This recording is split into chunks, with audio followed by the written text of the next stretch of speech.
My name is Samal Duggins, and this is my story.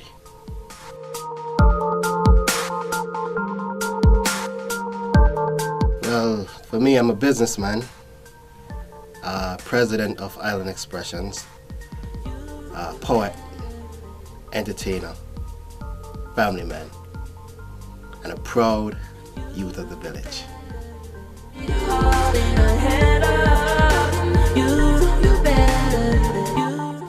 Well, I grew up in the village, Trafalgar to be exact, and in the village growing up it was fun and challenging because the whole village is a place where you had a lot of males, young males at that, so everything was competitive. And growing up in such a competitive environment, you become very competitive. And I think that has influenced a lot of my character as an individual. And that's something I'm proud of. And over the years, I've learned to tailor to suit society's needs. As a young person, it's a challenge for everything because you have that kind of environment where everybody's trying to be the best at everything. If it's a walk to school, it's who could get there the fastest. If it's, even picking mangoes, is who could get up there, first. Who could swim the furthest, who could dive the longest, it's just everything. Everything's about being the best. And when you have that kind of environment where you've been trained from a youth to be the best all the time because everyone around you is trying to be better, then it's inevitable for you to have that urge and desire to always be on top, always be number one. And for me, I think I can say thanks to my environment for that. I love being number one, love being on top all the time.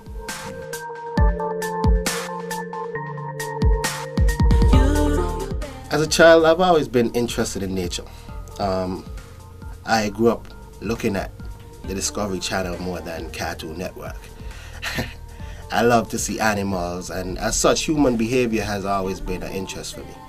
Understanding why people do the things they do. How is somebody able to do something better than another? And what causes that has always been a source of interest. So growing up in my environment where you have so many different characters all in one setting, it provided a nice ground for me to study human behavior. We are, on one hand you had a church just around the corner, and in the back of that church you had a liquor shop, just behind of it. And just seeing the difference in behavior just on one stretch where, in one yard you have persons, dressing up and coming out and singing lustily. And on the other hand, you had persons who weren't dressing up, coming out religiously, singing as well, but it's a different song. And you understand the difference. We are in the rum shop, you hear a lot of calypso, and in church you hear gospel, and they're both very enthused by what they're doing. But it's all different, and understanding what creates that difference has always been something that drove me. And over time, I guess that led to me getting into marketing, because then it's all about understanding human behavior. And in some ways, trying to direct it, interestingly, trying to not direct it, but predict it. Let's say that, trying to predict it. In my environment, I happen to be in a household that was very much a free-for-all, so to speak. I had family members that were very open, and I guess because of the dynamics, they stretched from very religious Christians to very religious Rastafarians to complete drunkards. Like, I'm talking about would drink until they sleep in the road. So I had a whole range of persons within my household, and I think that in itself lent to understanding individuals for whoever they are. So you find that persons would come to my house and feel very comfortable. And as such, many persons did. And a lot of the community's activities would have been discussed in my household, regardless of what they were. And as such, I was exposed to a lot of characters, you would imagine. I was exposed to a lot of information that a child should not be exposed to. And at the same time, I had to learn what to say and what not to say, when to say it. And I think that has developed a level of discipline within me. Even now, as an adult, I could be in environments and understand what is appropriate to say and what's not. Understand how to tailor my actions and attitudes so that I don't offend anybody. And I am thankful for that. But growing up as a child, it wasn't as easy. You know, there were times where you hear stuff and you get excited and you get very concerned about others. But it was a good training ground, I must say. For me, I think being exposed to as many characters and as many different lifestyles as I have been exposed to, it molded me. And it molded me in a way that you have a choice to make. And your choice is based on what influences you the most. And strange enough for me, I've been influenced by everyone around me on a real serious level. And that has actually molded my character to not be any one of them at any time, but to be all of them in one. Because the Christian has values that are admirable, but so does the Rastafarians. And even that drunk uncle that you have, he's funny as hell when he comes home, and he makes you laugh, and he makes you love him for that character that he has. So how do you dismiss that? How you dismiss any of them, period. And I embrace everything, and I think my character has developed to be all of them at the same time. That compassion, that realness, but that seriousness about society and life is all wrapped into one person. So I really don't aim to be any one thing. I think being me is being everything that I've been exposed to, wrapped up in one body.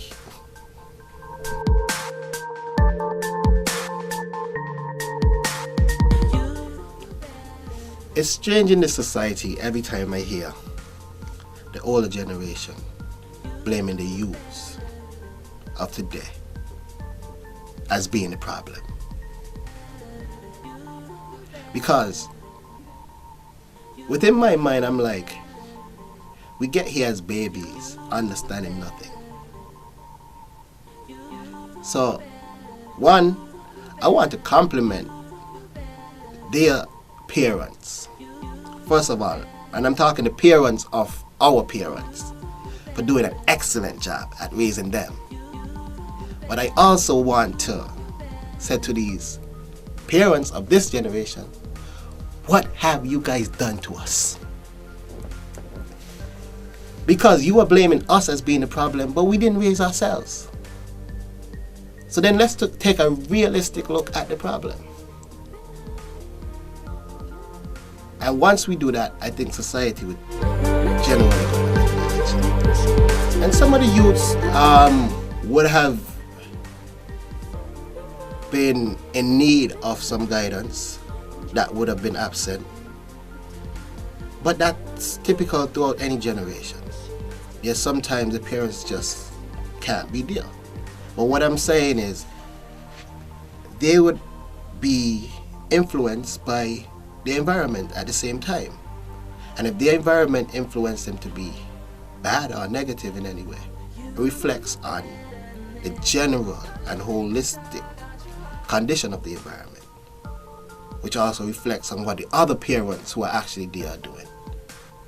So I think ultimately we want to have a real look at that. A real look at where the problem actually lies. Is it the youth? Or is it the training that the youth receive or lack thereof? And that's what I want to put as a topic of discussion.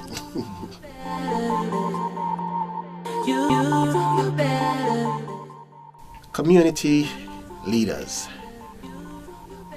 Who are they? Because a lot of persons may say the politicians, a lot of persons may say church leaders, but in my community, for a large part, those guys have been very absent. I mean, they're probably present to their congregation, but within the community, I haven't seen much of them actively playing a role. Who I've seen playing a role is that neighbor with a little more, giving the one with a little less. Who I've seen playing the role is the quote-unquote bad guys, where if somebody has a medical problem, will be the first to assist in any which way, whether it will be give them some kind of herbal remedy or financing them flying out for treatment. And my thing is, we are the community leaders, or the true quote-unquote community leaders in all of this. Most of the times they're within their four walls. That does not help the community. If you're going to be a leader, be present. Be on the ground. Be there for them. And that's how I feel.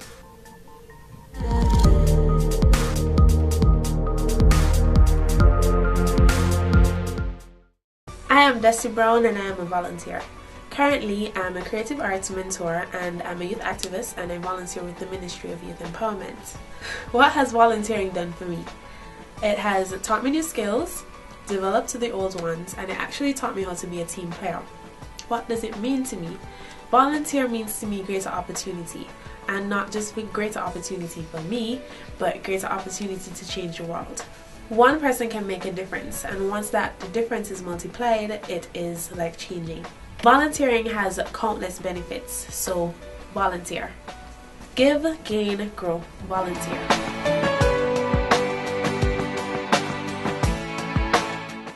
My name is Tabo Sargent. I'm an Assistant Comptroller of Customs at the Customs Excise Department.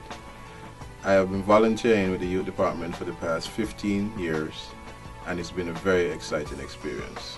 What I've been doing surrounds mostly youth development.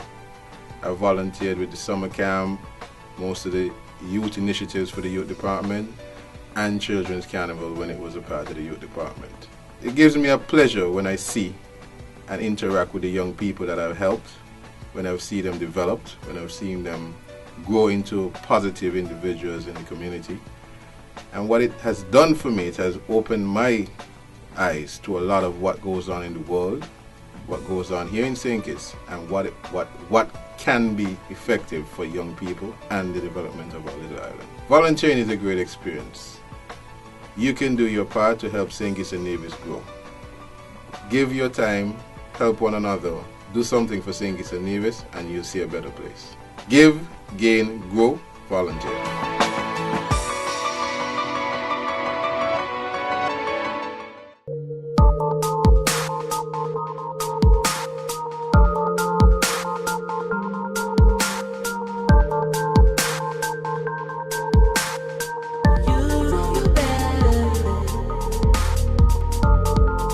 One of the persons in my life that has been very influential in everything that I do today has been my father. And that's a strange concept because I never really had much time with him. We lived in America for a few years, and by the time I was 4, I left, and by the time I was 5, he died. Now, to be influenced to do what he did as a person, even never seeing him do it physically, was one of the strangest things to me. And he was a performer, entertainer. And for all my life, I can remember myself wanting to be an entertainer. I can remember as a child an incident telling my mother I want to be a singer when I grow up. And she cussed, telling me that's not something to want to be. And I was like, why would you say something like that? That's what I want to be.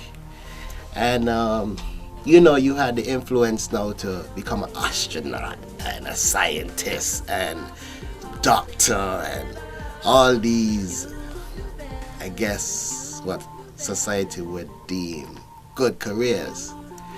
And do not ever think about being a singer, because that's not something to want to be.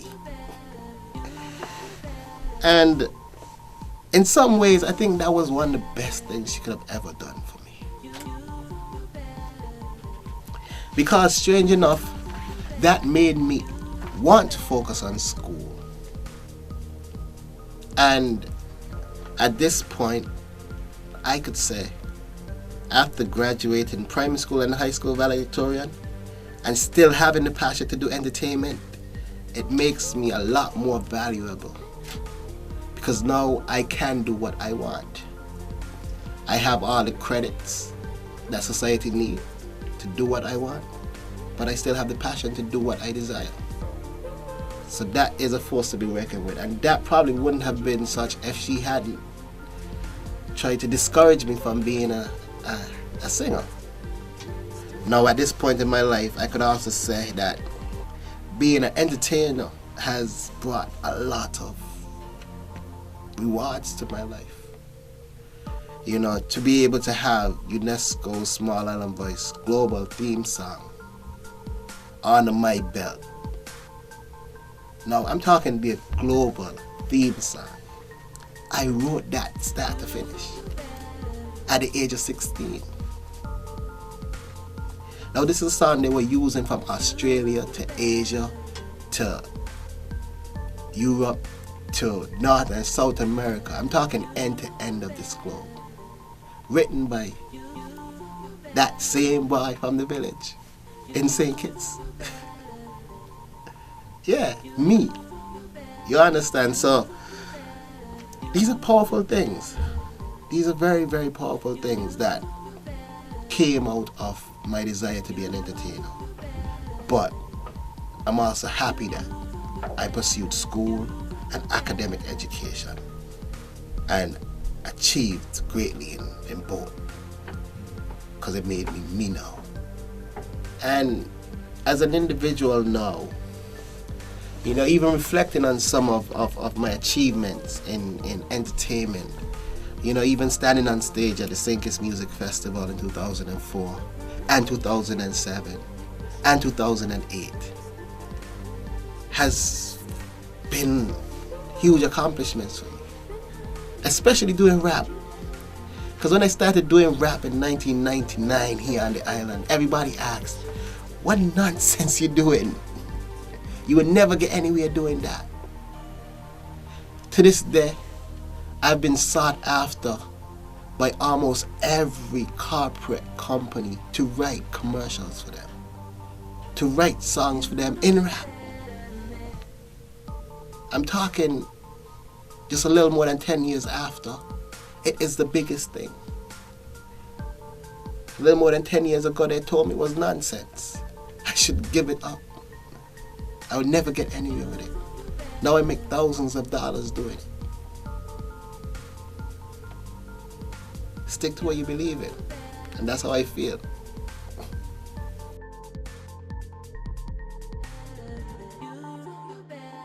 Today, I am proud to be the president and artistic director of Island Expressions. And I am even more proud of that because I started Island Expressions from the ground. I started Island Expressions from my last $1,800 to my entire life. And that $1,800 has yielded so many fruits. When you look at poetry on the island, and you see the development in poetry, when you see the names that has been brought out in poetry, like the Gian Williams and the Patrick Walters and the General Irishes and the Kimberly Knight and all of these guys, their fruits are the same $1,800, my last $1,800. And you know, just that belief, because I remember when I went to the bank and I was taking the money off, the teller asked me if I know what to do it, or I don't need the money. And I smiled to her and I said, yeah, I know I'm doing it. I'll be all right. Now the bank is offering me loans pre-approved. So you must understand. You know, so had I not followed my own ambition and made my decision to do what I wanted to do, if I had listened to that teller at the bank who said, leave my money on the bank, there wouldn't be a Gian Williams today, in the sense of a poet. And there wouldn't be a Patrick Walters as a poet today.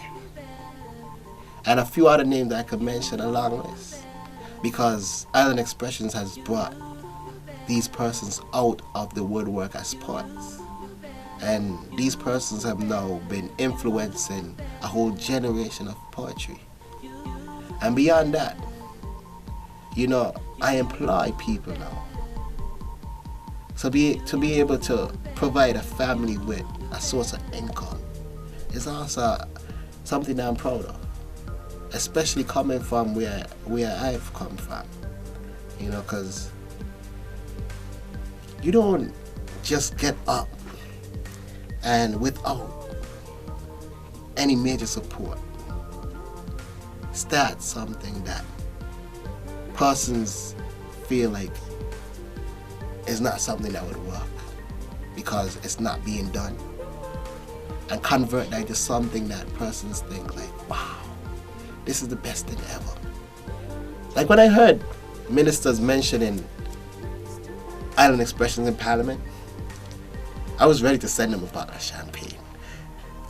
Because I'm like, wow, look at where it's grown to. Like government ministers in one of the rooms that debates probably the most socially relevant issues and the most demanding issues that the country has to debate is talking about Island Expressions. Like, cheers. Like that's all I could have said. Cheers. And I'm proud of that.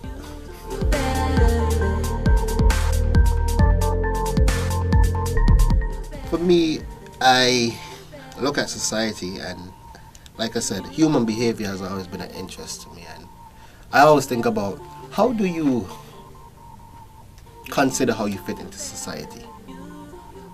And one of the things that I came up with within my own head is that you don't decide who you are to society. Society decides who you are to them. And you are a reflection of everything that you are to everyone, as well as everything that you are within your own head. So I'm not going to sit here and say that I'm a role model to anyone, not even the fact that I desire to be. You know, I will say, however, I live my life based on a simple principle, and that's the principle that I use as my theme for Island Expressions. And it's a 3-part theme. Be you, feel free, and express yourself. And as long as you do that, and I mean express yourself, don't express what somebody else thinks about you. Express who you are to you. Because the only thing you can be responsible for is what you do. Somebody else's interpretation, you can't be responsible for that. Because I could say one line and 10 persons here can take 10 different things from that one line. So who am I responsible to? Which one of the 10? Only one line I said. I could only be responsible to what I said. as far as it relates to me and my understanding. The 10 persons would have to decide to them what it means to them. So in expressing yourself, the sole interest is you. And then persons will take what they want from that. And whether good or bad, because everything inspires two sets of learning. I could look at the same situation and decide either what I want to be or what I never want to be in life. So with that account, I said to people, do what you want. Live your life. You know, be real with yourself. But just understand that there are principles to life that are very general. Love, respect, kindness. These principles, I think, should be followed with whatever choice you make in life. These principles, I think, should be adopted by everybody. Because if you respect everybody and everything, I'm not just talking about people. I'm talking about plants. I'm talking about animals. I'm talking about everything that God has created. It deserves respect.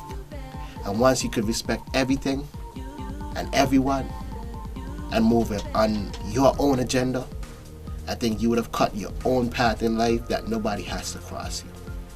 Because the world is big enough for everybody. And if it's not, then somebody's telling me that God made a mistake. And I don't think he did. So that would be my advice to anybody. Be you, feel free, express yourself. My name is Samal Duggins, and that was my story. So thank you for listening.